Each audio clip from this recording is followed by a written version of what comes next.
مع تقدم الأسابيع التوب 5 صار توب 4.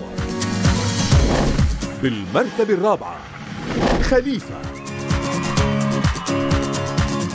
مختار أكاديمي خليفة سالم يستعد لتحضير ألبومه الأول. بلش يحلل براسه انه التمثيل مش بس هضامه، التمثيل تفكير، تحليل. بحلم بيك أنا بحلم بيك وبأشواقي مستنيك. بحلم بلش يسيطر مزبوط على صوته ويكون عنده كنترول عليه. وبأشواقي مستنيك. المرتبة الثالثة فادي. فجأة شيء جديد، كان خلاق وعم يتقدم من جمعة لجمعة. ولا لحظة أبدا أنا هنساه. الأشياء اللي كانت عنده ضعيفة اشتغل عليها وعم بيطورها.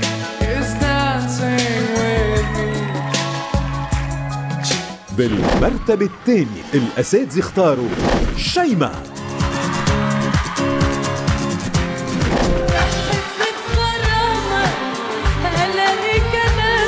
تصور النوميناسيون تبع هداك الاسبوع هزتها شوي لشيماء، اشتغلت هالاسبوع جيد.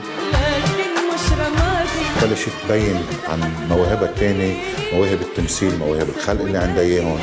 لكن بالمنوع حتخسر فؤادي. أما المرتبة الأولى هناء.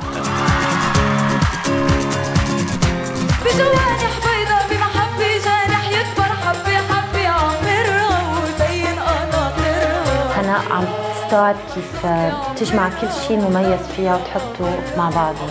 صرت صبايا عمرها بإيدي عمرها بمحبة وسهبة في العين. هناء قدمت برايم جيد جدا، والأحلى كان الامتحان اللي قدمته كان على مستوى ممتاز.